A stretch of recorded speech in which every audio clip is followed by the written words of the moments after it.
महाराज कीजिए, समझा दीजिए। वहां प्रणाम करके वही रख दो चरण में।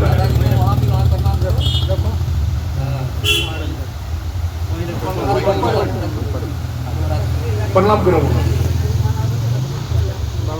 बाबा को भी प्रणाम करो। यहाँ बाबा को। श्री सद्गुरु महाराज की जय।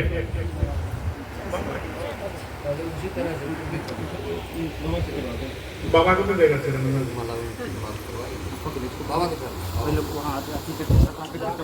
श्री सद्गुरु महाराज की जय। श्री सद्गुरु महाराज की जय। बढ़ जाओ। श्री सद्गुरु महाराज की जय। श्री सद्गुरु महाराज की जय। श्री सद्गुरु महाराज की जय। बाबा को चढ़ा। हाँ ठीक ठीक है ठीक है।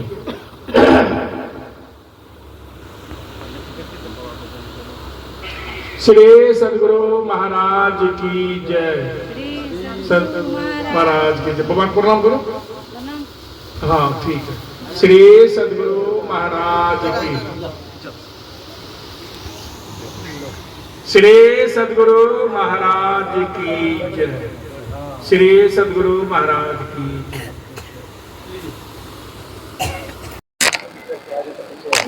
श्री सद्गुरु महाराज की जय।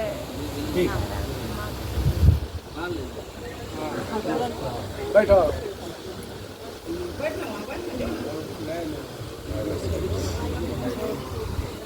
श्री सद्गुरु महाराज की जय।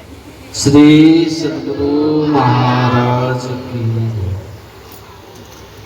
धन्य धन्य सद्गुरु सुखद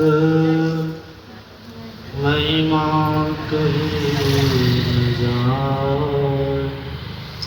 जो कुछ कहूँ तुम्हारी कृपा मौत कछु बसन। श्री सद्गुरु महाराज की जय। परमाराध्य गुरुदेव की पावन श्री चरणों में बारंबार नमन। उपस्थित सम्माननीय साधु समाज, परम आदरणीय सत्संग प्रेमी महानुभावों, धर्मानुरागिनी माताओं एवं धर्मशिला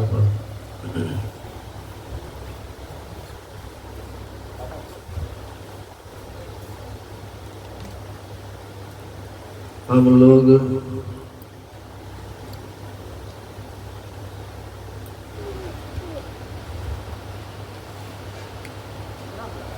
सदग्रंथ के पाठ में सत्संग की महिमा को सुना।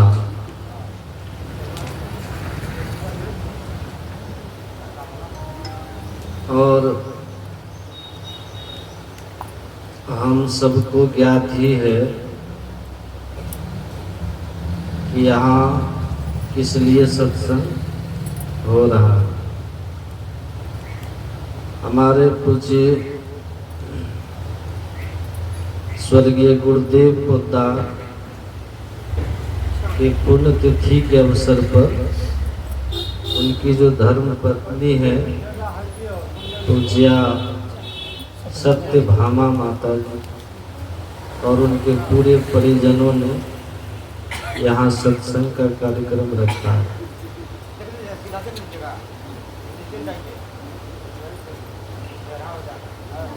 संत किसको कहते हैं? सुन रहे थे पाठ में, तो कहते हैं जो शांति को प्राप्त कर लेते हैं वे संत कहलाते। तो शांति को कोई प्राप्त किया, इसको हम कैसे जानेंगे? शांति तो सब कोई अपने अंदर में प्राप्त किए, तो हम कैसे जानेंगे कि वो शांति को प्राप्त की? वे संत हैं और उनका विचार हमको सुनना समझना चाहिए। तो कुछ लक्षण बताया गया। भगवान बुद्ध एक आम के बगीचे में एक आम के पेड़ के नीचे बैठे हुए थे। ऐसा ही समय होगा। उनके शिष्य आनंद ने कहा कि भगवान आप बराबर कहते हैं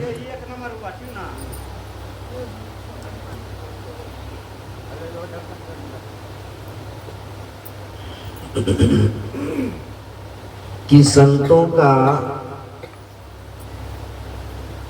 हमें संग करना चाहिए, उनका विचार सुनना चाहिए, उनके उपदेशों के अनुकूल चलना चाहिए, तो हमारा हित होगा, हमारा कल्याण।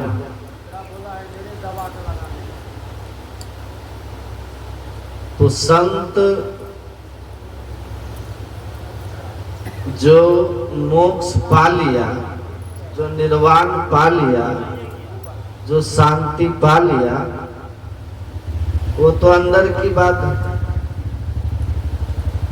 हम कैसे जानेंगे कि किसने निर्वाण पाया है कि कोई ये अभी बंधन में ही है?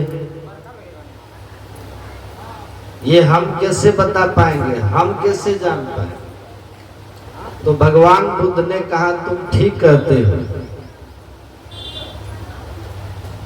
लेकिन देखो ये जो आम के पेड़ में आम का फल लगा है, ये अभी कच्चा है, ये फल कच्चा है। इसका रंग देखो, रंग कैसा है? हरा। अभी इसको तुम स्पर्श करोगे, छुओगे तो कड़ा हो, और इसको अगर तुम खाओ तो खट्टा होगा।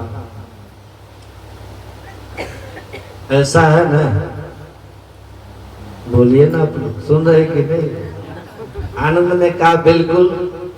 फिर भगवान बुद्ध कहते हैं जब यह पकेगा तो इसके अंदर रस भरेगा। रस जब अंदर में भरेगा और ये पकेगा अंदर, तो बाहर इसका छिलका भी क्या करेगा? रंग बदलेगा, उसके छिलके का भी कलर चेंज होगा, पीला होगा। इसको जब स्पर्श करोगे पकने पर तो वो मुलायम हो जाएगा, कड़ा नहीं होगा। सूंघोगे, खाओगे तो मिठास होगा। उसी तरह वही महापुरुष जब अंदर में शांति, निर्वाण, मुक्ति, ईश्वरीय अनुभूति करता है, तो बाहर में उसका व्यवहार भी बदल जाता है। उसका व्यवहार, विचार सामान्य मनुष्य की तरह नहीं रह जाता, परिवर्तन हो जाता। एक संत का जो जीवन है, एक सामान्य आदमी का जो जीवन है, उसमें और उसमें अंतर हो जाता है। संत सट विकार जित अनग अकामा अचल अकिंचन सुचि सुख धामा अमित बोध अनियमित भोगी सत्य सार कवि कोविद जोगी। गोस्वामी तुलसीदास जी महाराज कहते हैं कि उनका बाहरी व्यवहार सट विकार जित, अंदर में विकार को जीत लिया तो विकार को जीते हुए व्यक्ति का बाहरी व्यवहार भी कैसा होगा? सामान्य नहीं होगा। पाप कर्म की ओर तो उसके कदम बढ़ेंगे ही नहीं, पाप उसको स्पर्श भी नहीं करेगा।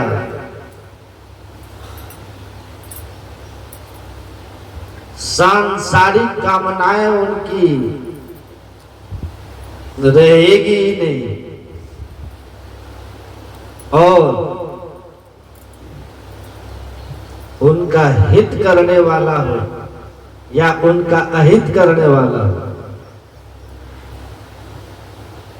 उनका कोई बड़ाई करने वाला हो या उनकी कोई निंदा करने वाला, वो उसमें भेद नहीं करे, भेद दृष्टि से ऊपर उठे हुए रहते। अंजुलिगत सम सुमन जिमी, अंजुलिगत सुमन जिमी सम सुगंध कर दो, बंदों संत समान चित हित अनहित नहीं हो।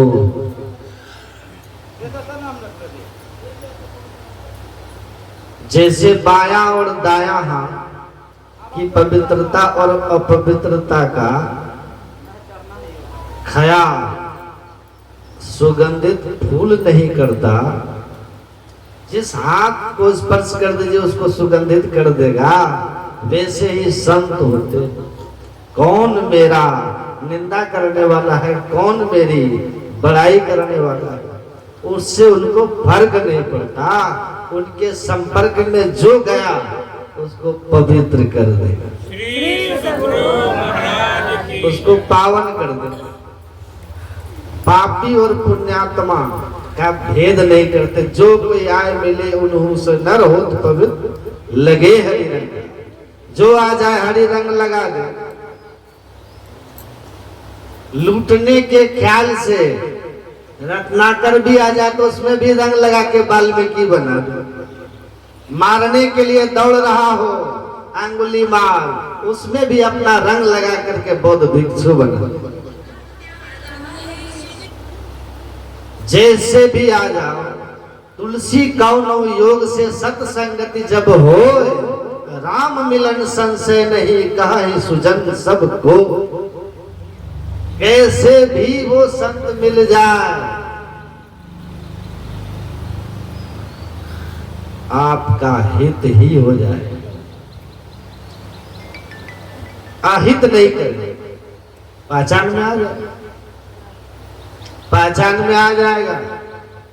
आपने सुना होगा प्रसंग बहुत बार, एक व्यक्ति बड़े नाराज होकर भगवान बुद्ध के पास गए और आकर के उनको गालियां देने लगे, क्योंकि भगवान बुद्ध ने उसके बेटे को संन्यास दे दिया। उनको गालियां दिए जा रहा। भगवान बुद्ध कह रहे हैं आओ मित्र बैठो, बैठ के बात करते हैं, बैठ के बात करते हैं। वो गाली दिए जा रहा।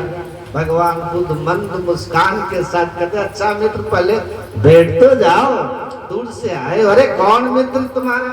दुष्ट तुम्हारा मित्र मैं क्या होऊंगा? भगवान बुद्ध को गालियां दिए जा रहा। भगवान मंद मंद मुस्कुराते जा रहे। कुछ देर तक गाली देने के बाद देखा इस पर कोई प्रतिक्रिया नहीं हो रही तो शांत हो गया। शांत हो गया तब भगवान बुद्ध ने कहा कि आप किसी के घर गए हैं कोई उपहार लेकर? जिसके घर आप उपहार लेके गए, अगर गृहपति ने वो उपहार लेने से इनकार कर दिया तो वो उपहार किसका हुआ? तो कहा किसका होगा? नहीं लिया तो मेरा होगा। उन्होंने कहा उसी तरह आप मेरे कुटिया में गालियों का उपहार लेकर आए, मैंने उनमें से एक भी गाली उस उपहार को स्वीकार नहीं की। आश्चर्यचकित हो गए। इतनी गालियां दिया, लेकिन कहता है गालियों का उपहार हमने लिया ही नहीं। चरण पे गिर गए, कहा कि मैं समझ गया, मैं समझ गया, क्षमा कर दीजिए। इतना सट विकार जित क्रोध अंदर है ही नहीं, आएगा कहां से आएगा? आना पाप रहित है, अनग है, पाप से मुक्त हो गए, पाप छू नहीं सकता। आ कामा, कोई संसारिक कामना ही नहीं है। और जब संसार की कामना खत्म हो जाए तो क्रोध भी खत्म हो जाता है। क्रोध आता ही है संसार की कामनाओं से। भगवान कृष्ण क्या कहते हैं? ध्यायते विषयान पुंसः संगस्ते सुपजायते संगात संजायते कामात् क्रोधो भी जायते। जब किसी वस्तु की कामना हमारे अंदर होती है और जो कोई उस वस्तु की प्राप्ति में हमारे लिए विघ्न खड़ा कर देता है, बाधाएं आती हैं, तब क्रोध आता है। और जब संसार की कामना ही खत्म हो गई तो क्रोध कहां से आएगा? तो काम, क्रोध, लोभ, मोह, मद, मात्सर्य, ईर्ष्या, द्वेष सब जिस हृदय से निकल गया हो, वहां पाप कैसे आए? परम पवित्र शुचि अंतर बाहर से पवित्र, बाहरी भी पवित्रता रहेगी, उनका व्यवहार आचरण में बाह्य पवित्रता भी होगी। खान पान कैसा होगा उनका? संत का। तो उनके खान पान, आचरण, विचार, व्यवहार सब कुछ बाहर का भी आप दिव्य दिव्य देखेंगे।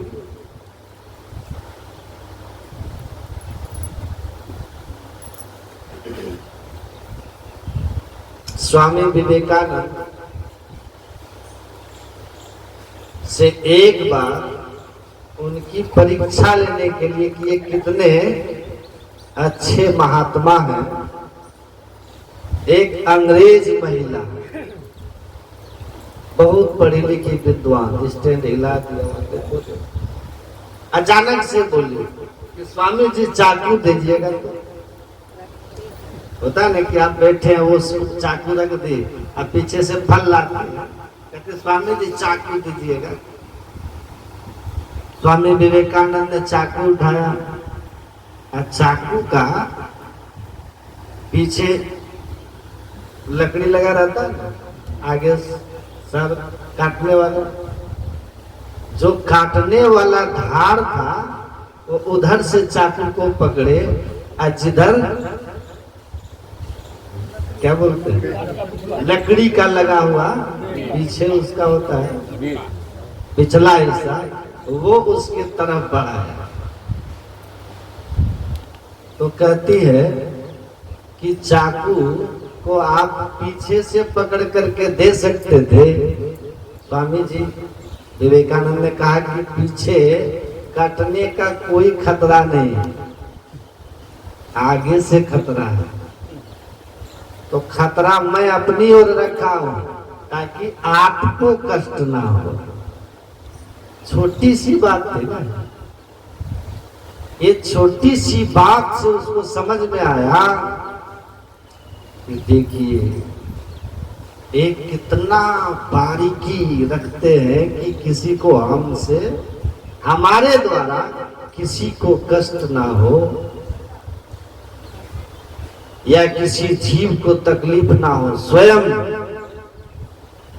संत सहे दुख परहित लागे, अपने तरफ कष्ट वाला भाग रखते हैं, रिस्क वाला भाग, और हमको उधर से चाकू दे रहे हैं जहां से कोई खतरा नहीं, कोई कष्ट होने की बात।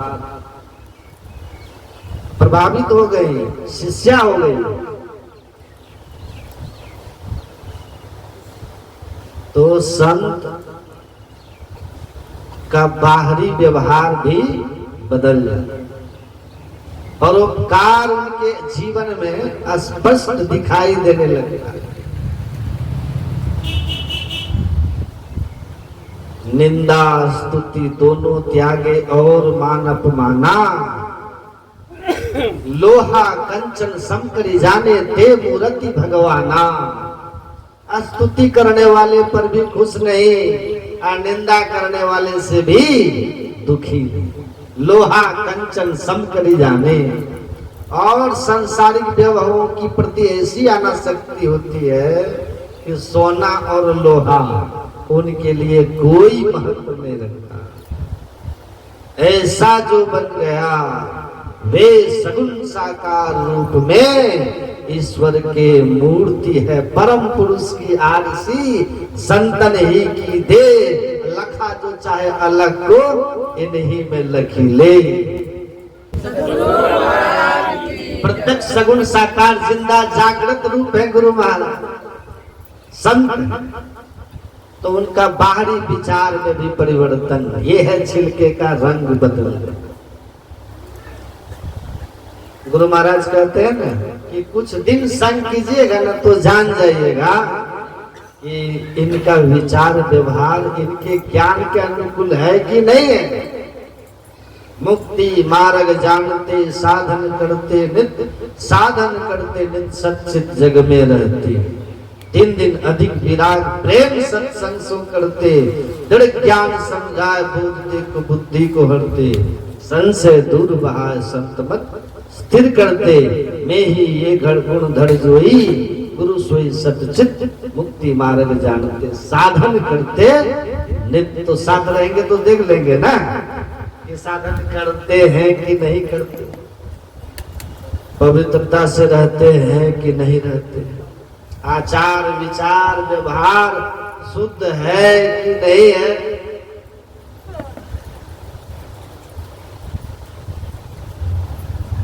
उनके अंदर आध्यात्मिक शंकाओं को समाधान करने की क्षमता है कि नहीं। तो भीतर की बात है। संत की ऊंचाई। एक पद्मनाभ आचार्य थे। पंडित पद्मनाभ आचार्य दक्षिण भारत के थे। वो बड़े ज्ञानी थे। समस्त शास्त्रों का बोध था। याद किए हुए श्लोक कहते हैं कि सरस्वती ने उसे प्रत्यक्ष आशीर्वाद दिया था कि सभी धर्मशास्त्र तुमको कंठस्थ हो जाए। समस्त धर्मशास्त्र के कंठस्थ हो जाने का आशीर्वाद उनको मिला। उसके बाद वो निकल पड़े दिग्विजय करने शास्त्रार्थ करने। एक एक करके चुन चुन करके जितने विद्वान थे सबको पराजित कर दिया।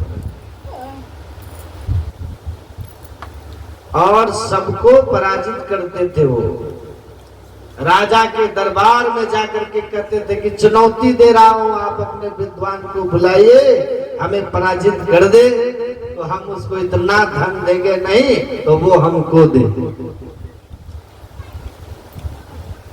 अब राजा लोग तैयार हो जाते थे। एक एक करके सबको हरा करके नाम कमाता पैसा कमाता हुआ चला। चलते चलते एक साल में तो पूरी जस कीर्ति हो गया। सबसे अधिक विद्वान के लिए प्रसिद्ध काशी नगरी आज भी है। बड़े बड़े विद्वान है वहां। काशी नगरी आए और वहां आकर के काशी नगरी में हड़कंप मचा दिया। कहा कि शास्त्रार्थ के लिए आ जाओ जितने विद्वान हो।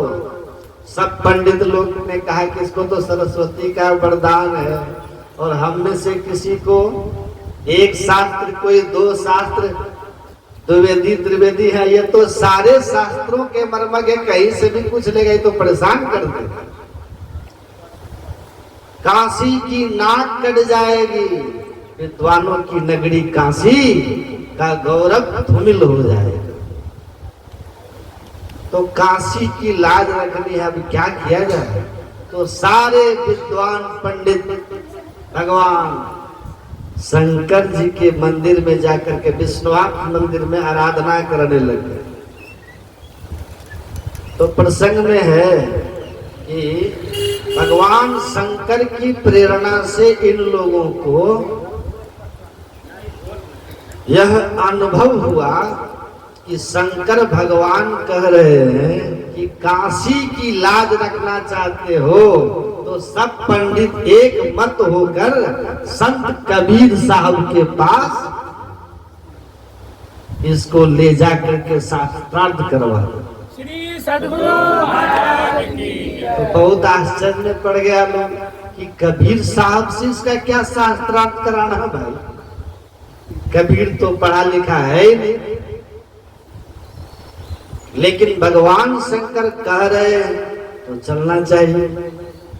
तो पद्मनाभ आचार्य को लेकर के वे लोग संत कबीर साहब के पास गए। कबीर साहब को कहा कि शास्त्रार्थ आपको करनी है और हम लोगों ने वचन भी दे दिया है कि अगर कबीर आपसे हार गए तो हम लोग सारे पंडित लिख करके दे देंगे कि काशी के समस्त पंडितों को पद्मनाभ आचार्य ने पराजित कर दिया।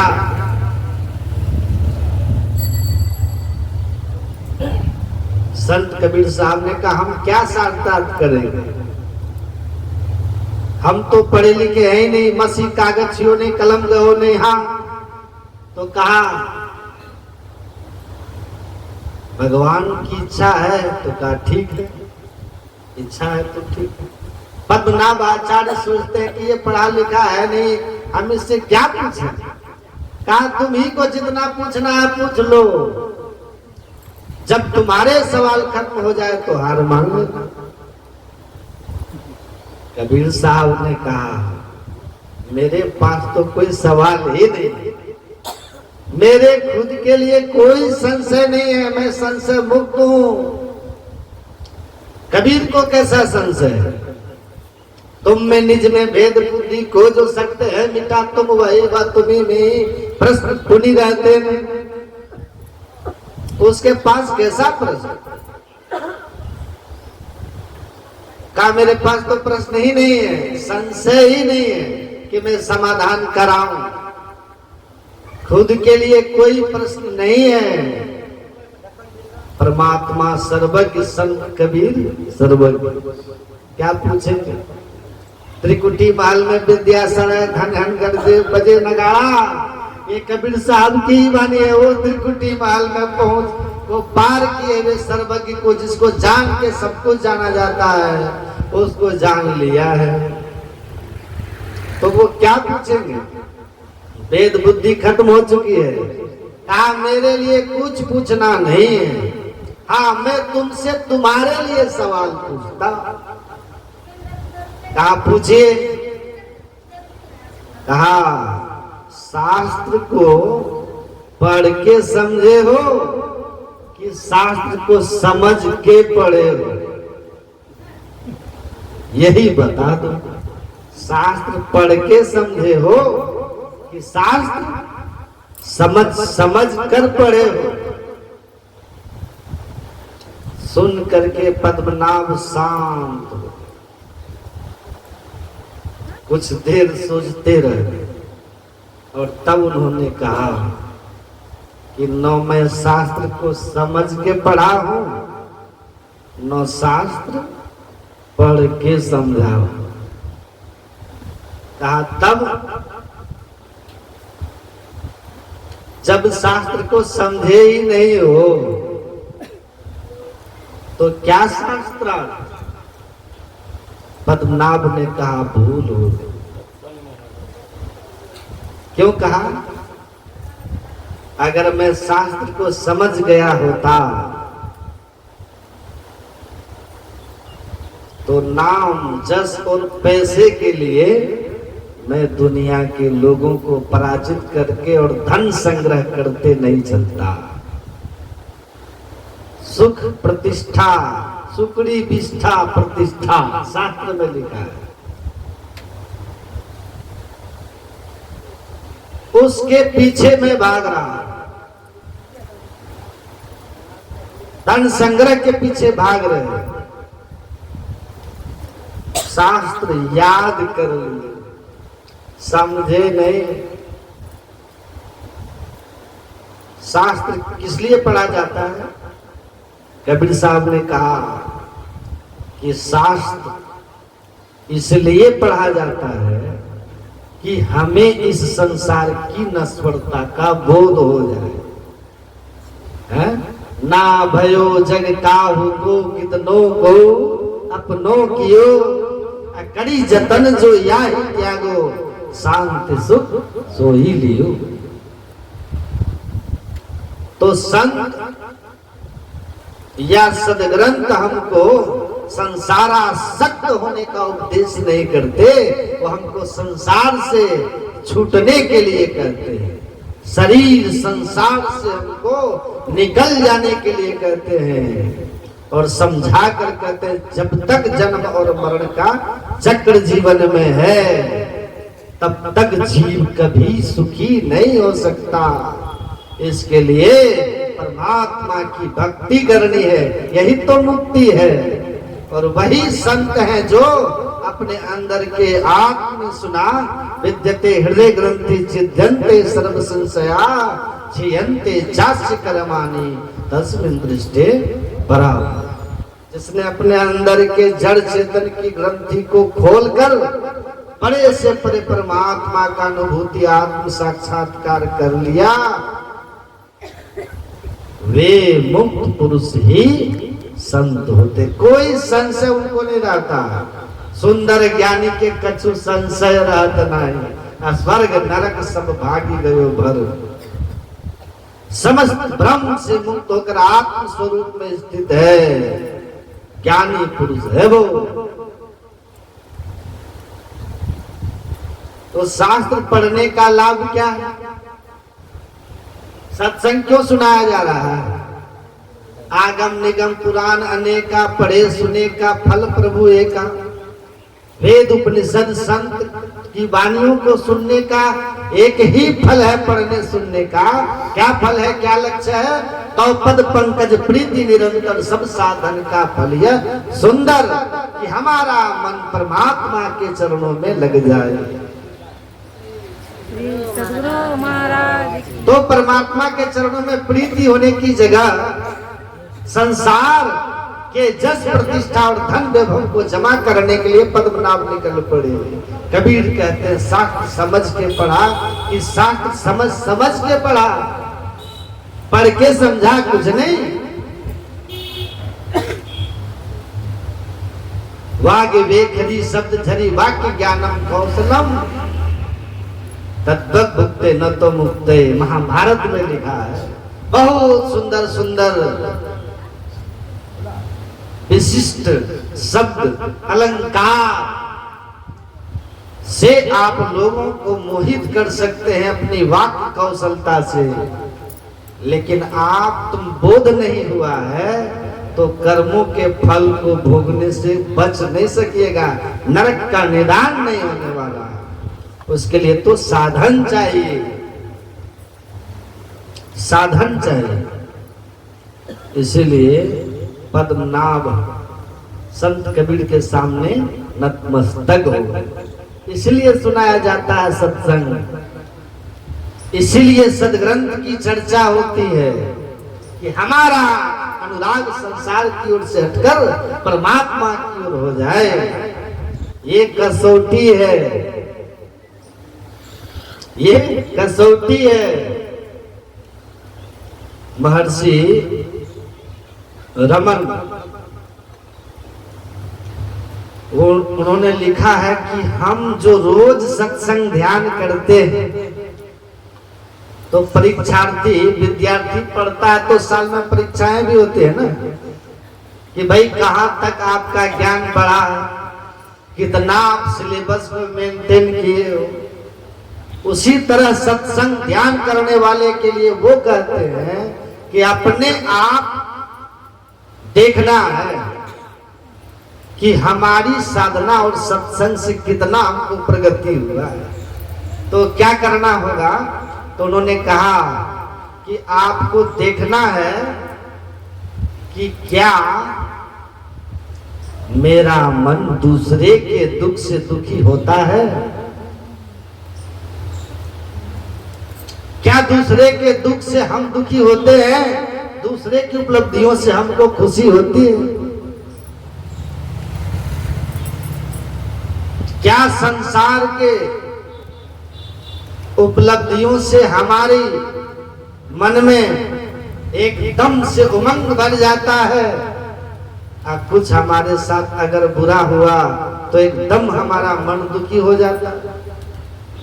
या कल की अपेक्षा आज संसार की उपलब्धि हमको ज्यादा फुलाती नहीं और जीवन में कोई आई विपदा ज्यादा रुलाती नहीं? कल जैसे थे आज उससे अच्छी स्थिति में है कि नहीं? समभाव में बढ़ रहे कि नहीं बढ़ रहे?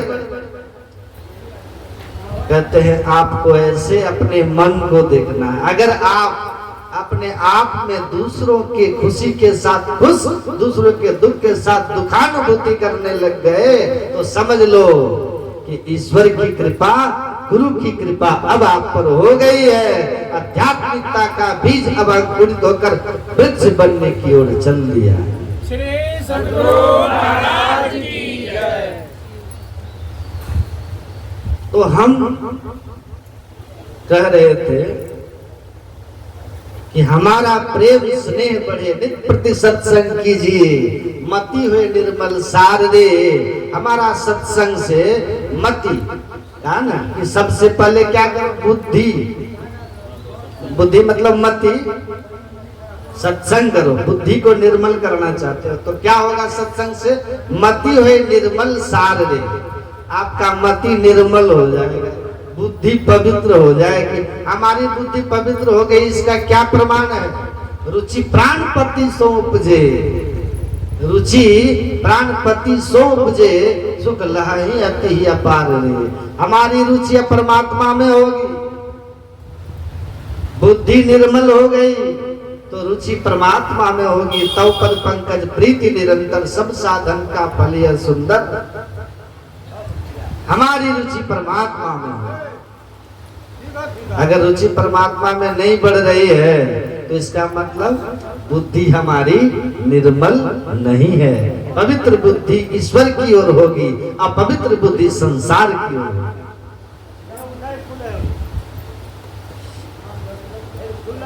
तो सत्संग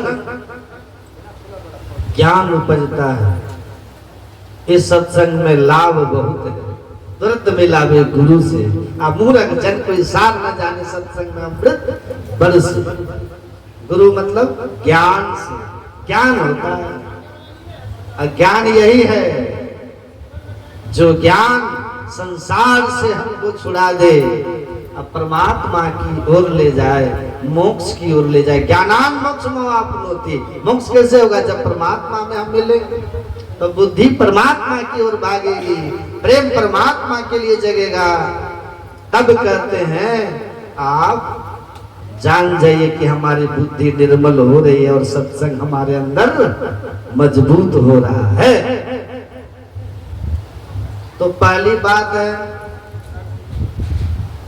कि जब कोई व्यक्ति भीतर बदलेगा ना तो व्यवहार में भी परिवर्तन अवश्य आ जाए। परिवर्तन बाहरी आचरण व्यवहार में भी हो जाए। उनके सानिध्य मात्र से अनुभव हो जाता है।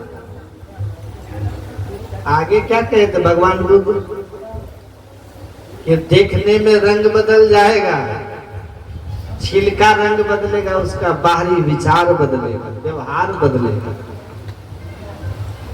छूओगे तो कच्चा आम कड़ा होगा, अब पका आम मुलायम होगा। ऐसे संत बड़े मुलायम स्वभाव के होते हैं, दिल से बड़े मुलायम होते हैं। रामकृष्ण परमहंस क्या कहते थे?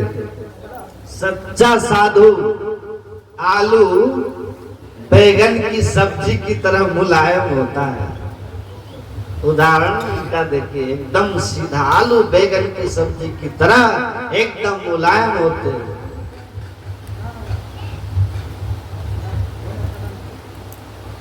स्वभाव कैसा है? अभी जब पूजाचार्य श्री है ना हरनंदन बाबा, चलता रहता है, कहीं कुछ रोज नई दुकानें खुलती हैं तो उसको पहले वाले दुकानदार से नया दुकानदार कुछ अपनी दुकान चलाने के लिए बोलता ही रहता ना, बड़ा तो दूसरे का विरोध भी करता है। एक आदमी आकर के कहा पूज आचार्य श्री को कि बाबा वो जो फलना जगह का वो आदमी है ना, वो आपका घोर विरोधी है, बड़ा विरोध में बोलता है आपके बारे में। पूछते, उन्होंने पूछा क्या क्या बोलता है, उसको जो बोलना था वो बोल दिया।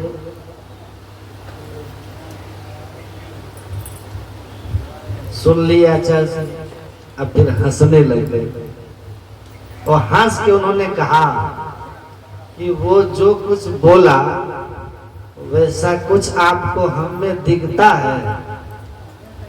तो कहा कि नहीं दिखता हुजूर। तो कहा छोड़िए, जाने दे। अगर आपको लगता है कि वो जो कह रहा वैसा मैं हूं तो फिर आप हमारे पास आना छोड़ दो।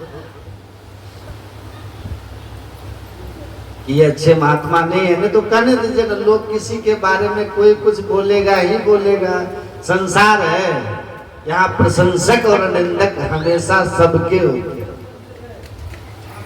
तो कोई किसी के बारे में कुछ कहे तो तुम खुद जांच के देखो, ऐसा है तो ठीक है, और नहीं है तो उसकी बातों को हवा में उड़ा दो। दिल्ली में वही आदमी पहुंचा जो एक सेठ जी के यहाँ आचार्य श्री गए थे, दिल्ली में वही आदमी वहां गया, आया। कुछ आचार्य श्री को उनके सेवक ने कहा कि वो जिसके बारे में बोल रहा था वही आए हैं। तो बोलते हैं कि अच्छा ठीक है। वो आया, आचार्य श्री कहते आइए आइए, बैठिए बैठिए। आराम से हाल चाल सब पूछताछ लिए, फिर कहते हैं जलपान किए हैं? कहाँ बाबा, करके आए। सब ठीक ठाक है ना? तो हाँ। उनको तनिक भी भीतर ये एहसास नहीं हुआ कि हम जो कुछ इनके बारे में कहे हैं कि इनको पता है। व्यवहार में कोई अंतर नहीं, एकदम समभाव में रहे, समभाव में रहे। यही होता है मुलायम, है कि नहीं? मुलायम छुइएगा तो मुलायम होगा। आपने सुना होगा दादू दयाल जी महाराज से दीक्षा लेने के लिए एक जमींदार जा रहे थे, पहचानता नहीं था, लेकिन नाम सुन करके पिताजी के आग्रह पर उनके कुटिया की ओर जा रहा था, घोड़े पे सवार होकर संत दादू दयाल जी महाराज के पास। अब वो गांव के बाहर जंगल में जैसे रास्ते से होकर के जाते थे लोग, वो दादू दयाल जी लकड़ी चुन के जमा करके बंडल बना रहे थे ले जाने के लिए कुटिया। घोड़े पे बैठा हुआ वो जमींदार आया, उनके सिर पर वो छड़ी जो रखे थे घोड़ा को मारने के लिए, उसी से उनका मुंडन वाला शरीर था, उनका सिर था, उस पे 2 डंडा मार दिया। जमींदार था, मन बढ़ा हुआ था, 2 डंडा उनके सिर पे मार दिया, ऐसे टक टक करके। कहा संत दादू दयाल का कुटिया बताओ किधर है?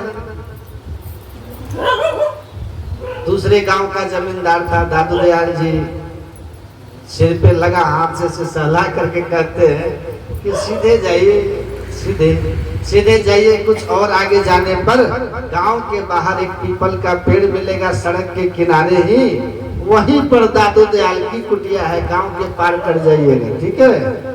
गया जाकर के घोड़ा को वहीं बांध दिया छाया में और जमींदार बैठ गए। दादू दयाल जी लकड़ी लेके पीछे से पहुंच गए, लकड़ी को रखा, हाथ पैर धो करके आए, बोले कहिए क्या बात है? मैं ही दादू दयाल। अब तो उस आदमी का हालत खराब हो गया, इसको तो हमने 2 डंडे दिए हैं सिर पर। कहा क्या काम है? कहा माफ कीजिए, बहुत बड़ी गलती हो गई, अपराध हो गया। क्या अपराध हुआ? हम आए थे आपसे दीक्षा लेने, आपको गुरु धारण करने। बड़ा नाम सुना था आपका, इच्छा हुई चल के दीक्षा ले लें। गुरु क्या बनाएंगे, गुरु जी को ही पहले ही पीट दिए, ठोक दिए, 2 डंडा लगा। दादू दयाल जी ने कहा अभी गुरु धारण नहीं न किए हो, अब करो। कहा कि महाराज बहुत बड़ा अपराध हुआ। कहा कुछ नहीं हुआ। अरे माताएं लोग जाती हैं बाजार गर्मी के दिनों में मिट्टी का घड़ा खरीदने,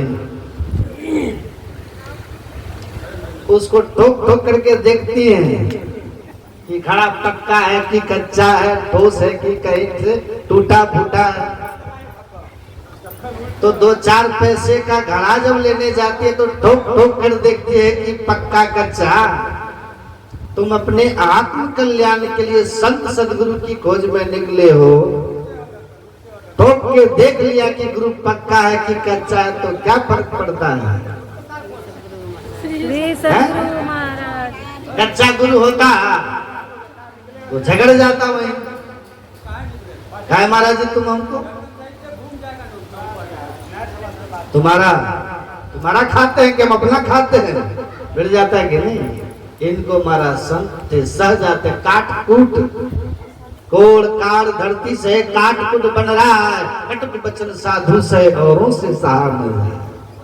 सहनशीलता हो जाती है, आप में सहनशीलता बढ़ रही है तो ध्यान आपके अंदर में समझिए परिपक्व हो रहा है, साधना में कुछ मिल रहा है, विवेक आपका जग रहा है, इसीलिए आप सहनशील हो रहे हैं। सहनशीलता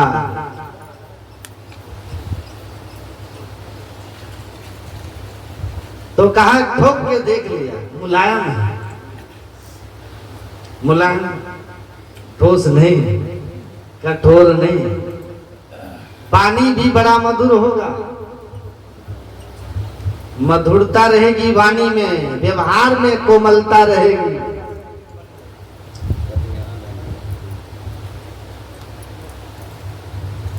तो कहा कि कोमल भी होगा, मधुर वाणी, कोमल व्यवहार, संसार की कामनाएं नहीं।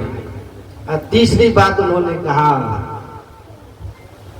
उसका स्वाद कैसा होगा, सूंघने और खाने पे स्वाद कैसा होगा, मीठा हो। आम संत की बानियां उसको सुनिए,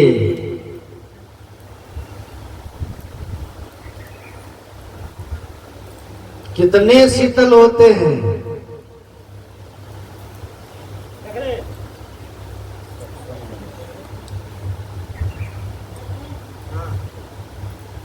जैसे शीतल चंद्रमा तैसे शीतल संत, तैसे शीतल संत जगत की ताप बुझाए। संसार की ताप को बुझाने वाले शीतल होते, उनकी वाणी हमारे मन को शांति देती।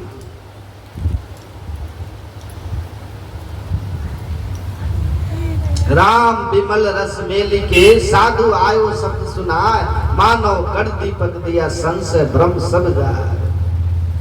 संत दादू दयाल की ही वाणी है, जब बोलते हैं तो राम विमल रस मेली के, राम विमल रस मेल करके बोलते हैं। बोले लखन मधुर मृदु वाणी, ज्ञान वैराग भगत रस सानी। ऐसी उनकी वाणी होती है जिसमें ज्ञान वैराग और भक्ति रस सना हुआ होता है। इसलिए वाणी में कोमलता होती है, मधुरता होती है, मिठास होती है, शीतलता लिए होता है, और उसको सुनने वाले के लिए जीवन में शांति और मधुरता आ जाती है। जो उनको सुनते मधुरता बोलते हैं ना, मज्जन फल देखिए तत्काला, काक होई पिक बको मराला। कौआ की तरह कांव कांव करने वाला कोयल की तरह मधुर भाषी हो जाता, और बगुले की तरह हिंसा और मांसाहार करने वाला हंस की तरह अहिंसक और शाकाहारी, क्योंकि उनकी वाणी में वह बल होता, वो गुण होता कि मन को शांत करता और मन को परिवर्तित भी करता।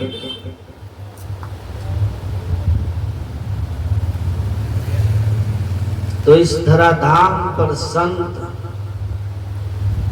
शांति को प्राप्त किए हुए समस्त विकार और पाप से मुक्त संसार के हित के लिए दुख सहते हैं। ऐसे आत्मोन्नति के शिखर पर पहुंचे हुए महापुरुष हमारे कल्याण की बात करते हैं, इसीलिए इनके विचार हमारे कल्याण के लिए होते हैं। इन्हीं संतों के विचार को संत मत कर, उनका विचार है जे पहुंचे थे कही गए तिनकी एक बात, ये उनकी बात है। किनकी? जो पहुंच गए। कहां पहुंच गए? आत्मोन्नति के शिखर पर पहुंच गए। कहां पहुंच गए? मोक्ष के धाम में पहुंच गए, परमात्मा के धाम में पहुंच गए। सर्वेश्वर सर्वाधार को शब्दातीत अवस्था में जाकर अनुभव कर वे अपनी बात कहते हैं हमारे हित के लिए। जो उनके बात पे चलते हैं, जही मार्ग सुरति साध लखावे, तेही मग चलत सबे सुख पावे। उनके बताए राह पे चलिएगा तो सुख पाइएगा। वे क्या कहते हैं कि नित्य प्रति सत्संग कर ले प्यारा तेरा कार शरीर सारा, कि नित्य प्रति सत्संग करो, और सत्संग करोगे तो सद्ज्ञान होगा।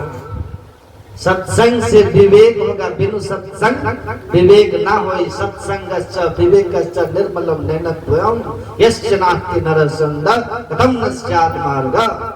भगवान विष्णु ने गरुड़ जी से कहा सत्संग और विवेक ये निर्मल नेत्र है। जिस निर्मल नेत्र के खुल जाने से मनुष्य को पाप और पुण्य, धर्म और अधर्म साफ साफ दिखाई देता, तब वह पाप आचरण को, पाप कर्मों को छोड़कर सत्कर्म की ओर हो जाता है। जब तक सत्संग करके कोई विवेक की निर्मल नेत्र नहीं प्राप्त कर लेता, तब तक अज्ञानता के कारण वो कौन ऐसा पाप है जो नहीं करे। यूरोप में सुकरात नाम के एक महान संत हुए।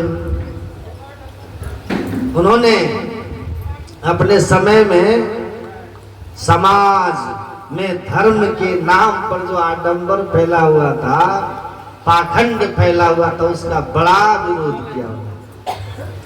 विरोध का फल उनको मिला कि अंत में उनको मौत की सजा हो गई। लेकिन वो अपने विचार पे टिके रहे।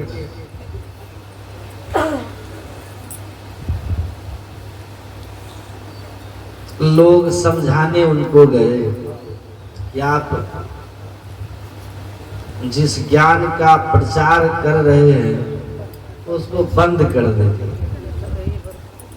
दुनिया जिसके हित के लिए बोल रहे थे वही लोग तो आपके विरोध में खड़े हो गए।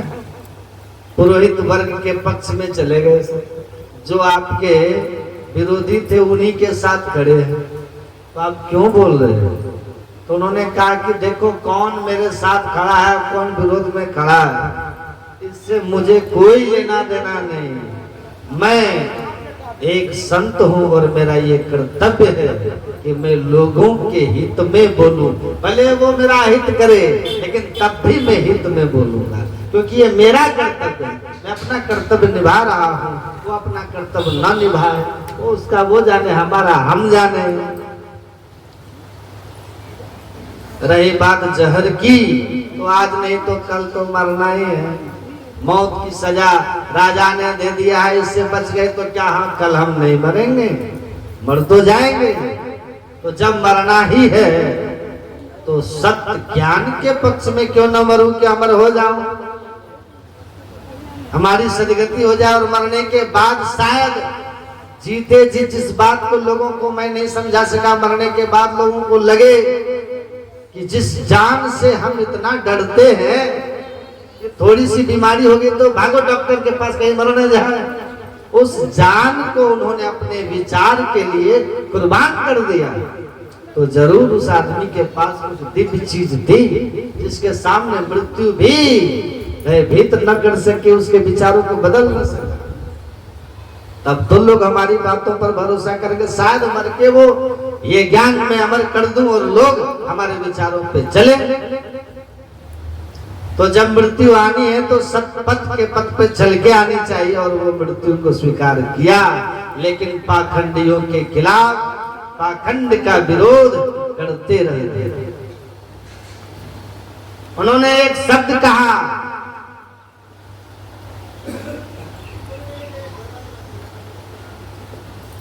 ज्ञान ही सत्कर्म है और अज्ञानता ही पाप है।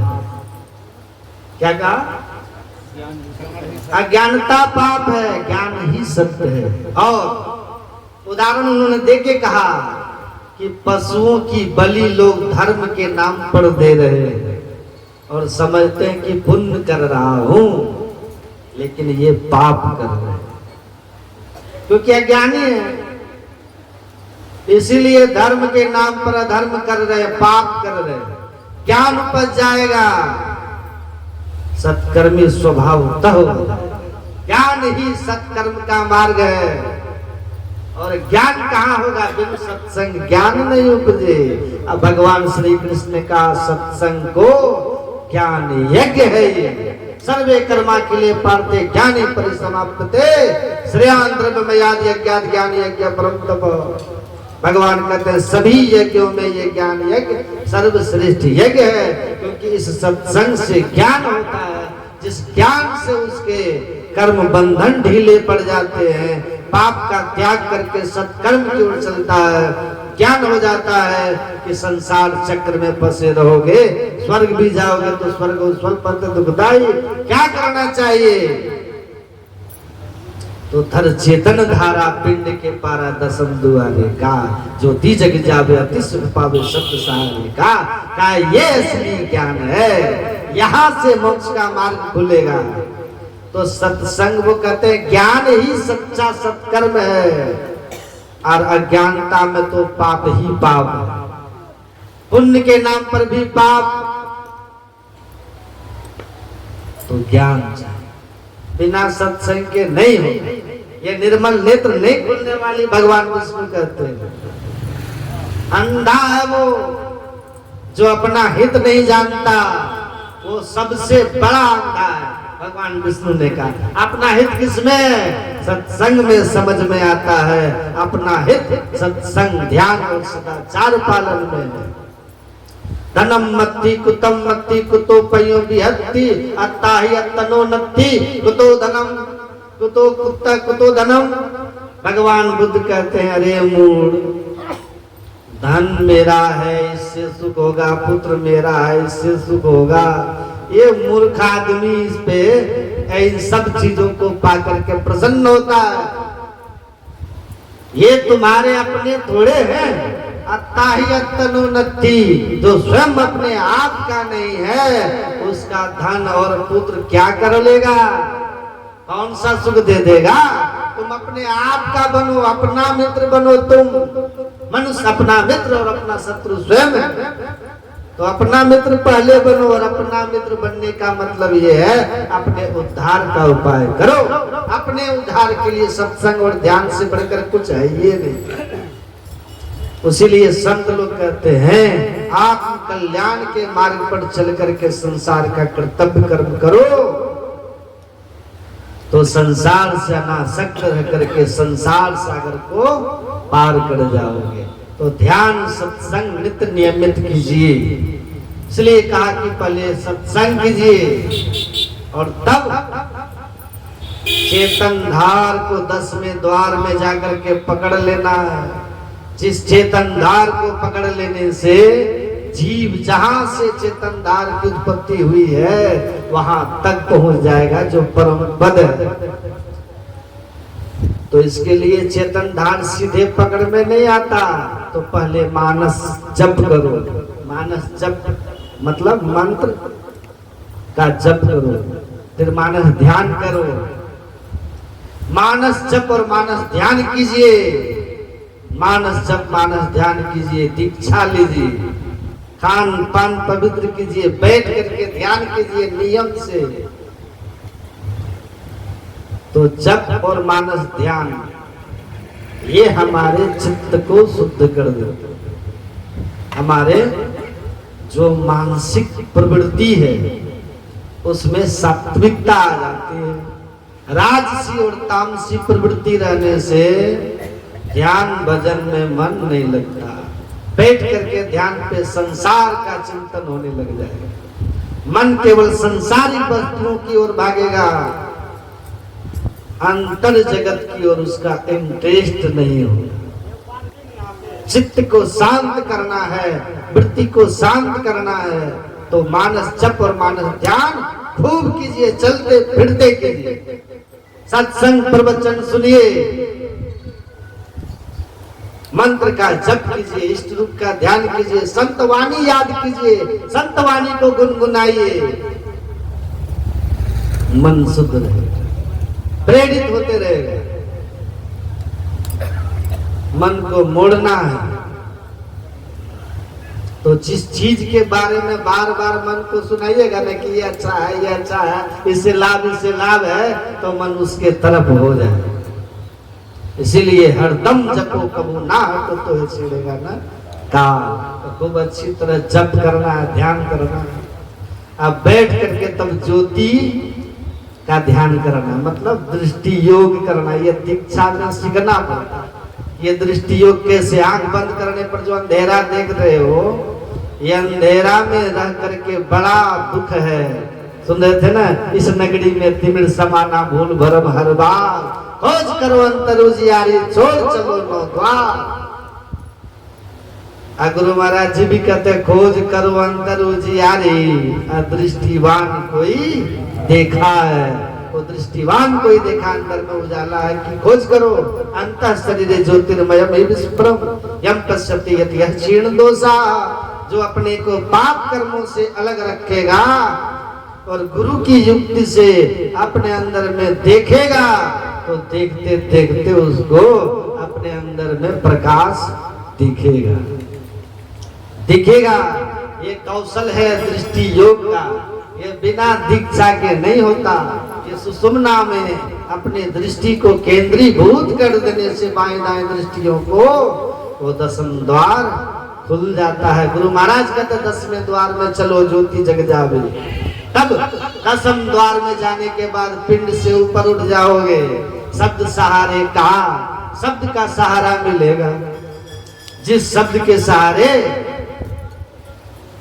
आप परमात्मा की ओर खींचे चले जाओ, मन प्रसन्न होगा। लेकिन जैसे त्रिकुटी में जाएंगे और गुरु की कृपा होगी, ईश्वर की कृपा होगी, अपना संस्कार प्रकट होगा, अपना प्रारब्ध प्रकट होगा, जन्मों की साधना वहां सफल होगी। और शून्य में जैसे धसोगे, जैसे शून्य में धसे, इतना सुंदर संगीत वहां सुनिएगा, इतना सुंदर संगीत। और अभी भी संसार में देखते हैं ऐसे ऐसे संगीत वाले लोग हैं, उनका सुनिएगा तो बेहोश हो जाइएगा सुन करके। क्या संगीत आप सुनिए संसार में, कितना मन उसमें लुभा जाता। ऐसे ऐसे कलाकार अभी भी आप सुनिएगा तो दंग रह जाइएगा। अब विचार कीजिए, आप दुनिया का सबसे बड़ा कलाकार कोई हो, उसका सुनिएगा तो कैसा लगता है, कैसा लगता है। लेकिन जहां पर संपूर्ण संसार के कलाकार को बनाने वाले खुद परमात्मा ही संगीतकार आके छेड़ दे तो कैसा लगेगा। कल्पना कीजिए, तो भीतर में भी संगीत चल रहा है, वो किसी व्यक्ति का संगीत नहीं। भीतर में जो संगीत चल रहा है वो राग रेशे की आवाज नहीं है, रग रेशे की आवाज नहीं है। भीतर में जो संगीत चल रहा है वो ईश्वर का राग है। ईश्वर खुद से संगीत गा रहे हैं। कल्पना के सामने तो फूट गया आसमान शब्द की धमक से, लगी गगन में आग सूरत की चमक से, शेष नाग और कमठ लगे सब कांपने, अरे हारे पलटू सहज समाधि की दशा सुधी नहीं आपको। वो शब्द को जो सुनिएगा तो शब्द के सुनते ही सब सुध बुध खत्म हो जाएगा। अद्भुत वहां, इसलिए प्रकाश है वहां भी, लेकिन संगीत इतना कर्णप्रिय, इतना मधुर होता है, इतना मधुर संगीत है वहां कि प्रकाश वहां पे गौण हो जाता है। अब फिर संगीत का जहां लय हो जाता है वही परम पद है। और वहां सबसे जो प्रकाश निधि है, पुरुष प्रसिद्ध प्रकाश निधि प्रगट परावर नाथ, वहां पर परमात्मा प्रकट हो जाता। जैसे परमात्मा प्रकट हुए वो प्रकाश निधि है, परावर नाथ है।